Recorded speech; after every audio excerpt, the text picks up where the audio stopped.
This city is one of the greatest cities. And I feel like I'm kind of paying the city back.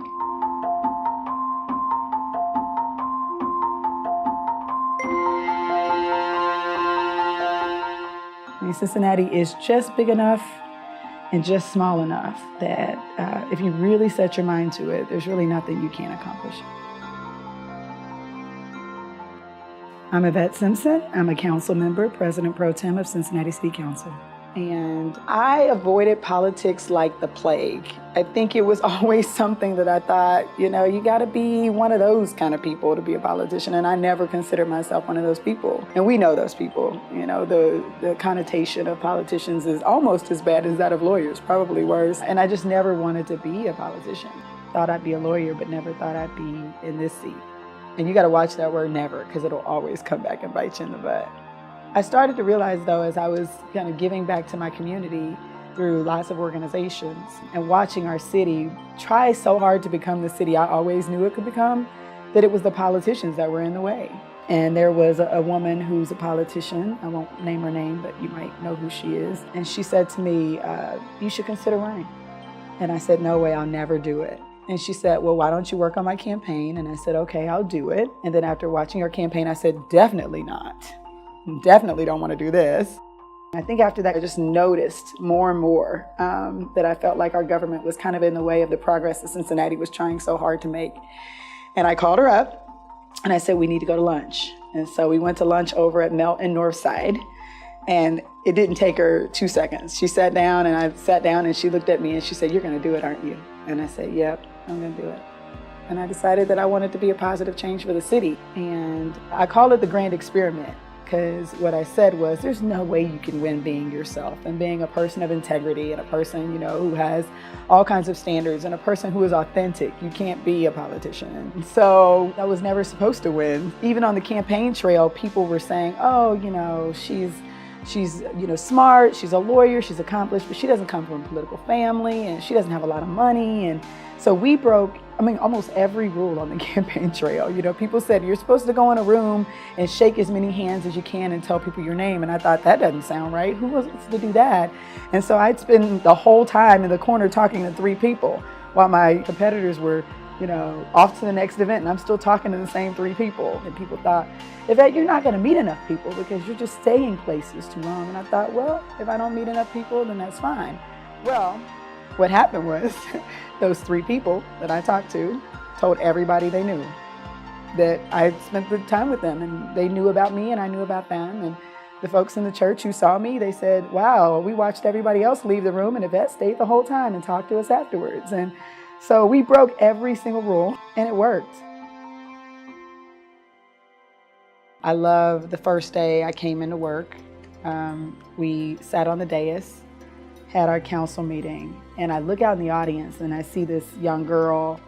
She's got to be about 12 or 13 years old, I can tell, because she's got that right kind of style. She's kind of got the bow popping right here and she's kind of got a little sleeve right here. So I know she's probably around that age where she's too cool for school.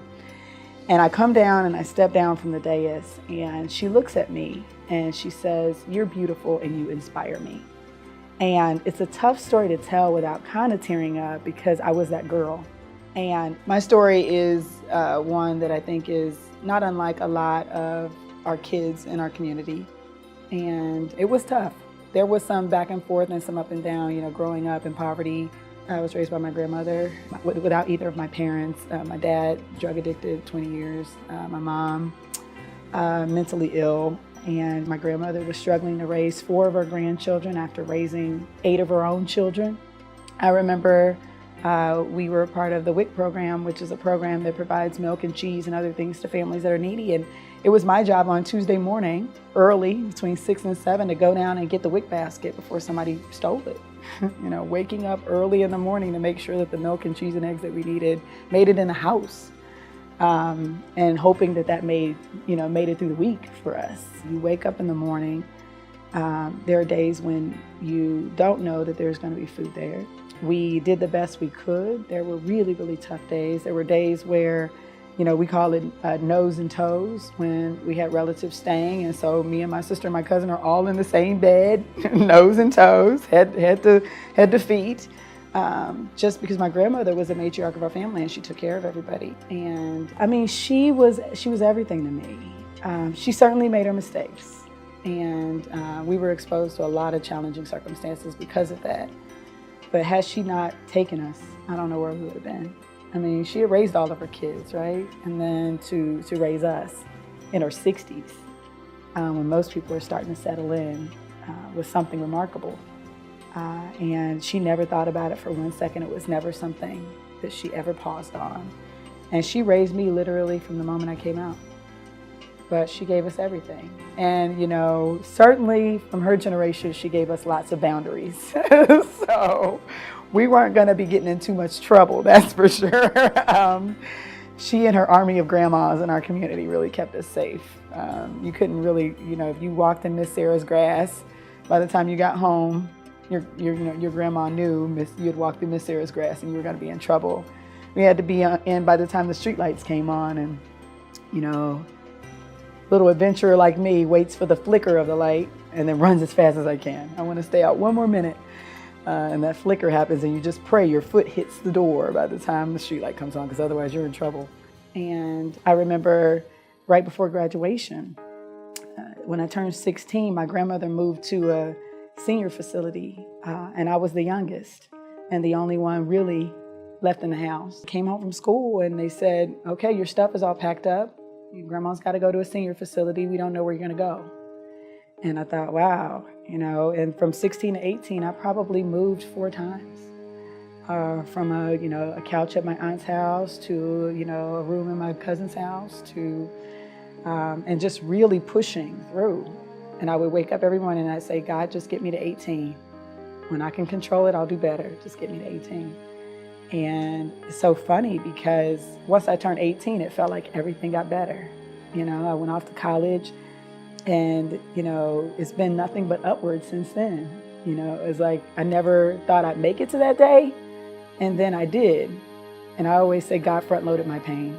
You know, it was all there before 18. And then after that, it's just been nothing but blessings. So that story of that little girl really shocks me because I think she looks at me and she says, I'm beautiful, and I inspire her. And I look at her and I'm like, I'm you.